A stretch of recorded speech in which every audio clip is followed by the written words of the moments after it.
Hey friends, welcome back. I know you are all just reading all about all the changes and differences in real estate, and one of the biggest things that has come to light recently is flat fee limited listings. Now, this has been around for a really long time.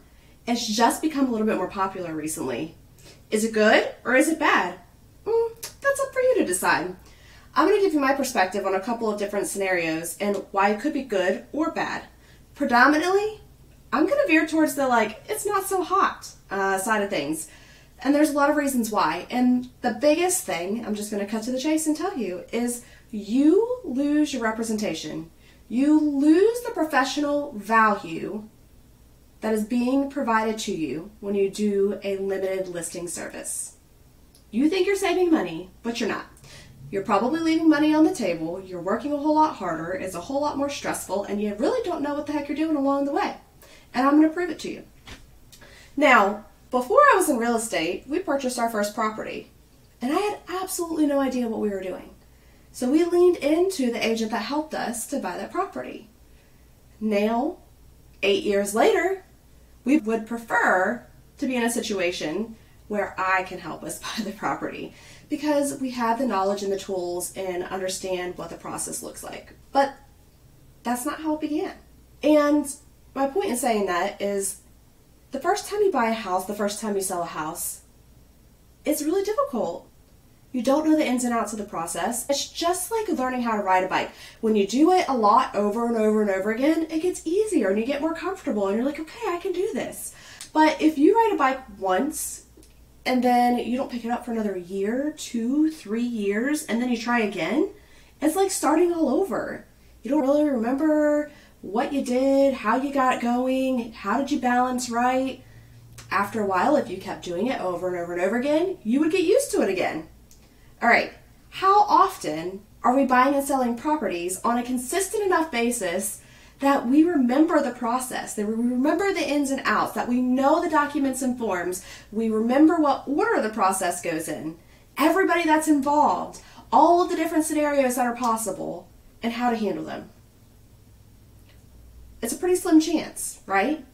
And when you are saying, I want a limited listing service, you are simply saying, I want to pay you a flat fee to put my house on the multiple listing service so that it goes out to all of the many websites, and I want you to facilitate a platform where the documentations can live.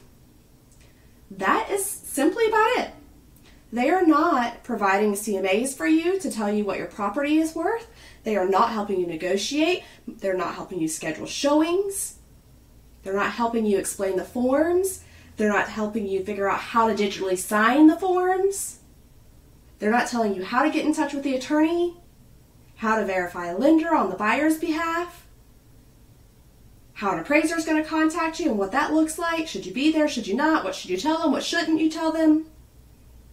There are so many things when you are selling a property that listing agent is there to help you do. And whenever you do this flat fee limited listing, all that's gone. I recently just sold a property in Tennessee that was listed as a flat fee limited listing service. And I had the buyer. And at first I thought, dang, these people are getting off so good because there was a $350 admin fee that I had to pay out of my commission. I thought, I'm paying their flat fee. They've got this worked out where I'm paying that, or they have to pay $350 and I pay $350 and that's the flat fee. No, friends.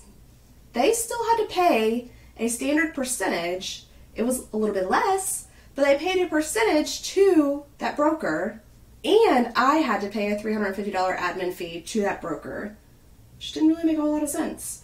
And they got nothing. Throughout the whole process, they had to communicate with me. They had to ask me questions, and it's not up to me to guide them and help them, right? When I have the buyer is my interest. Now, ultimately, I want this deal to get to the closing table. So I am going to help wherever I can, but I'm certainly not going to give advice or guidance. But if you tell me I don't know how to electronically sign this, then I'm going to say, fine, I'll pop it in a DocuSign and send it over to you. Is that my job? Nope. And if I come to them and say, hey, we need this document, and they go, I don't know what that is. Guess who has to provide it? Me. When the closing attorney cannot get a hold of the agent and they haven't gotten in touch with the seller to do the seller's docs and get the process started, and we are within a week of closing, who do you think made the connection? Me. Here's the kicker. Okay, if you're not listening, you better listen in quick. When we got the closing disclosure sent over from the attorney to check the numbers, their agent immediately responded back, looks good. Everything's good. I actually looked at the numbers. And you want to know what was wrong? Their numbers. And what he was owed. The agent. That $350 admin fee that I had to pay, it wasn't on there. And they were charging the seller too much in commission. I would have made more money. That would have been pretty sweet. I wouldn't have accepted it. And we have a contract, and it lays out everything that we are or aren't getting. But my point is that agent did not even look out for their financial interests. Am I saying that all flat fee limited listing services will be this way? No. It is agent independent. What I am saying is that they do not have to have your absolute best interest in mind. It is a limited service. They are not there to be at your beck and call, to be a full level of service provided to you. So there will be errors along the way potentially. There will be things that slip through the cracks potentially. And it's going to be up to you to figure it out. And if you don't know what to look for, you don't know the process, how do you even know if that's happening or not? It's really not fair, in my opinion. I'm not a fan. Now, with all that said, let me tell you one scenario. This is the one scenario that I would say a flat fee service is okay. And that is simply if the two parties are already connected and you just need help making the transaction happen. Okay? So a family member is going to purchase a property. Or I had a unique situation in South Carolina where I had a family that was moving with the military, and their incoming officer replacing the husband of that family was coming in and looking for a house, and it fit the bill. So the guy replacing this guy just bought his house. How convenient. So in that case, I just put the paperwork together for them, right? And they both knew, like, I'm a paper shuffler. I can't tell you what to do or how to do it. You guys need to talk and then tell me the terms, and I'll put it on paper and send it over for everybody to sign. And I was happy to do that for a flat fee, okay? But I'm not really in the picture at that point, right? It's just because I have the documentation and the knowledge of all the steps along the way, so I could just guide them and keep them on track. But I'm not helping either side negotiate or do anything pertinent to the transaction. They already had all those details figured out before we ever talked and put it on paper. Does that make sense? That is legitimately, in my opinion, the one time that a flat fee limited listing service could be a good scenario.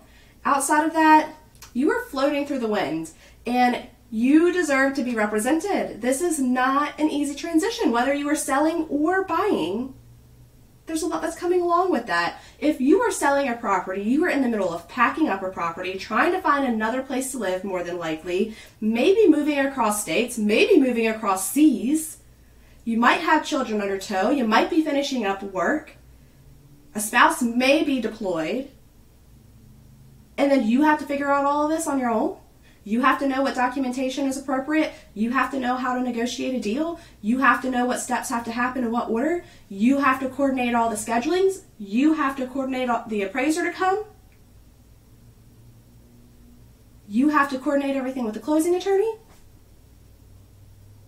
It's a lot more than we realize sometimes.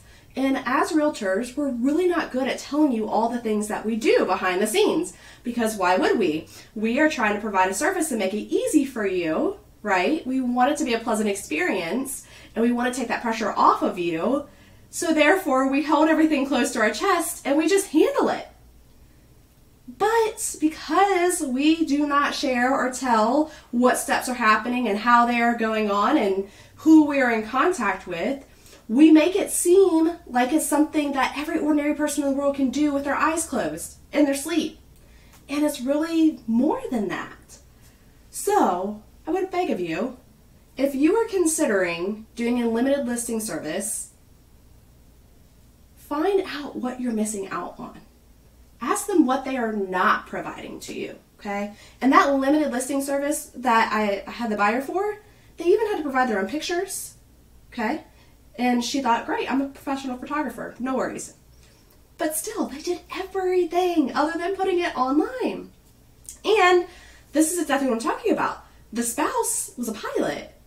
So he would be like coming and going and doing work trips and trying to coordinate all of this in between the gaps. Or he would say, okay, if you'll just send it over, then my wife will handle it to the best that she can.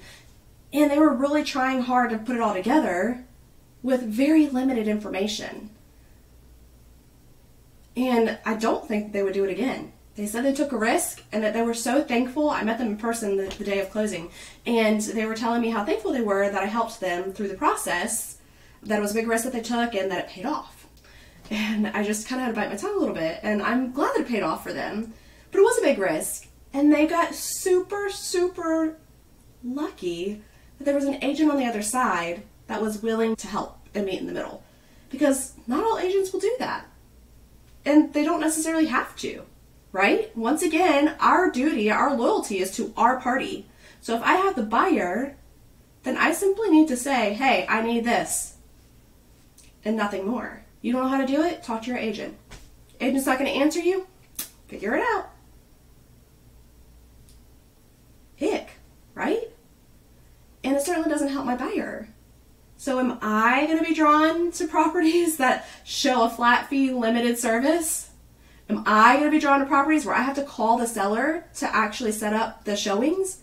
No, not really. Because one of the beauties of having an agent in place is the buffer and the space that it puts between the clients and takes the emotion out of it. And it eliminates a lot of error. Because if a seller, now I'm going to like side with the seller for a second, pretend like I am on the selling side. If I'm a seller with a limited listing service, right, and a buyer's agent calls me and starts asking all these questions, and I just start answering them because I think that's what I'm supposed to do, you might be giving away your cards, friends. You may be giving away your ability to negotiate a tactful transaction, right? Now, there's some things that are easy enough to answer and that you should, absolutely, 100%. But how do you know what's important to answer and what's important not to, or how to frame it? Unless you do it a couple times, very consistently, it's hard to know. And this is the same, especially with an appraiser, right? As a seller, you meet an appraiser and you're trying to tell them, oh, I've done this or I've done that, or it's been this long since this has been done. You could either be helping yourself or hurting yourself. Big time, right? All an appraiser wants is simply a list of anything that has been updated to the property, and that's it. Maybe provide them a couple of comparables if you had comparables that you looked at when you were pricing the home. So that way they know exactly where you were getting your price point from. But they have their own research to do. They don't want you all up in their chili. If you're annoying them, then they're ready to go and they're not going to pay attention to the right things. And that's not what we want either, right? And they could also be asking very pointed questions that could help you or hurt you just the same. So all of this is to say, utilize the professional service. You wouldn't go to a doctor's office and say, I got this, doc. Give me the shot. I'm going to give it to myself. I'll do the test. I'll pull my blood. I'll run the CBC. I don't need you. Right? We don't usually have the equipment or the ability to do that, especially to ourselves. Okay? I'm not going to go up to an attorney's office and say, I don't need you. I can handle this transaction myself. Stay to let me pass around all this money. No biggie. I don't need you. You're not getting very far, friend. In South Carolina and North Carolina and Tennessee, it's required that all monies go through a closing company with an attorney attached to it. Okay? You cannot pass the money for a transaction back and forth between each other. It will not be legal. It has to go through an attorney, and you have to pay for that professional service. Okay? We are no different. We are an extension of that. Right? If you were a buyer, you can't go to a seller and say, hey man, I did my own home inspection. Here's the report. This is what I found. Fix it. You are not a third party. They will not listen to anything you have to say. More than likely. It just doesn't work that way. We are here to facilitate a fantastic service to you, and we have a lot of value. We truly do. And it is worth it to utilize our value to keep you safe and secure and reaching all of your real estate goals, whether you're buying or selling. And this is going to be really, really important in the upcoming months or year when there's a lot of hubbub going on about whether we should pay real estate commissions or not pay real estate commissions, right?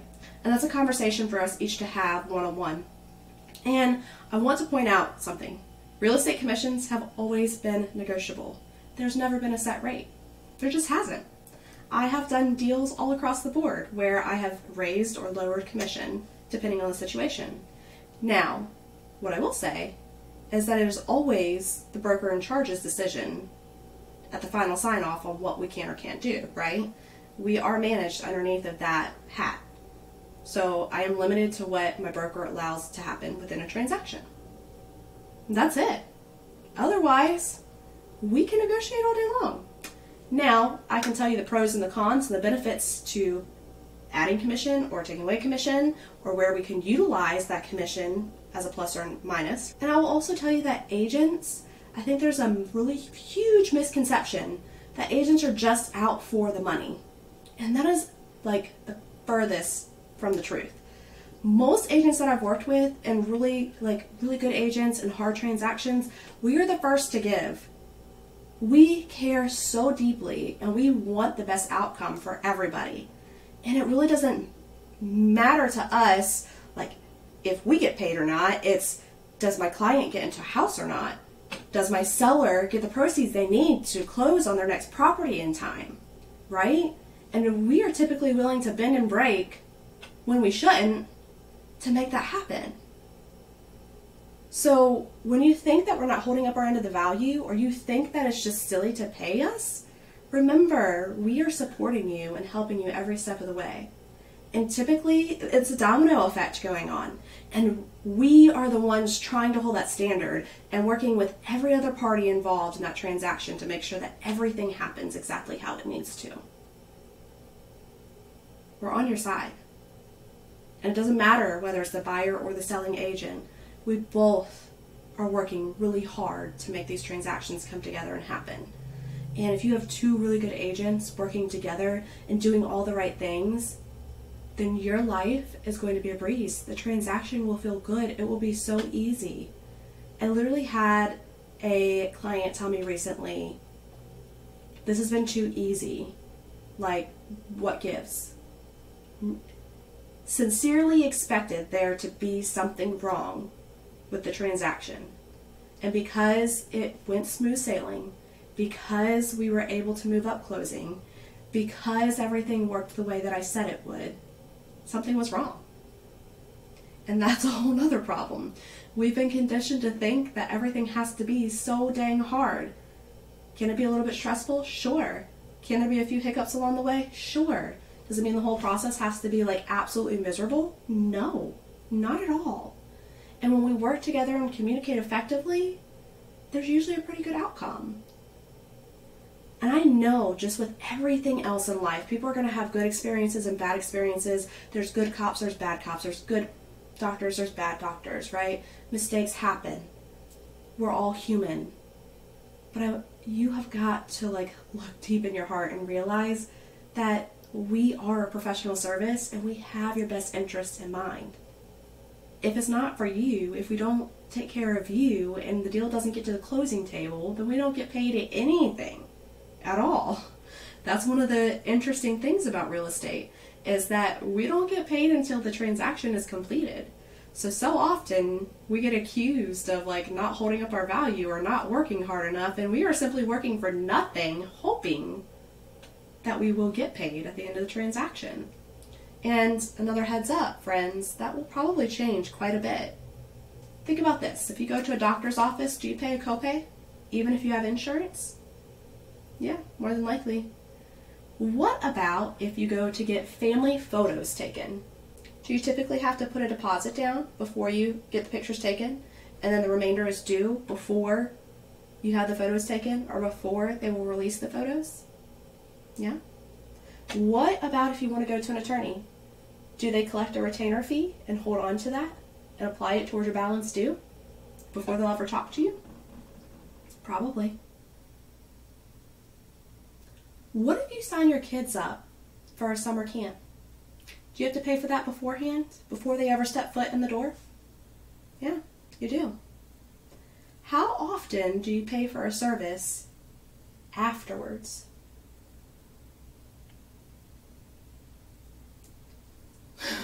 Not only do we make it where we get paid after the job is completed, it comes out of your proceeds. So it feels like money you never saw. It doesn't hurt as bad when it's not coming out of your physical pocket. And that might change a lot. There's a lot of talk about starting to hold retainer fees when we're working with clients, or charging by the hour, and very different programs that we can help calculate that. And that's not going to be fun, friends, if that comes to that. Because if we charge by the hour, you would be paying so much more than the normal commission rate, I promise you.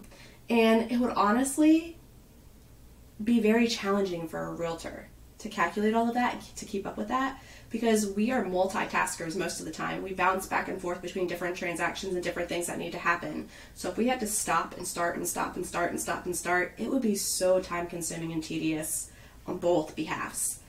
And I don't think it's the best mechanism to get paid. I really feel like there's a good system in place, and somebody's tried to rock the boat a little bit, and we just got to level it back out, and it's all going to be okay. But I just want to remind you that we are here to provide a service to you, and we do a good job at that. We're here to support you. We want your goals to be obtained, right? It's not my goals. It's not my house to sell. I'm not the one that's buying a house. It's you. And we want to support you. We're not here just because. We're here because we're passionate. We're here because we're caring. We're here because we are business oriented and we're tactful. We're here because we have knowledge and experience to pass along to you. We have a value, and we want to give you every single bit of us that we are worth. Just give us the opportunity.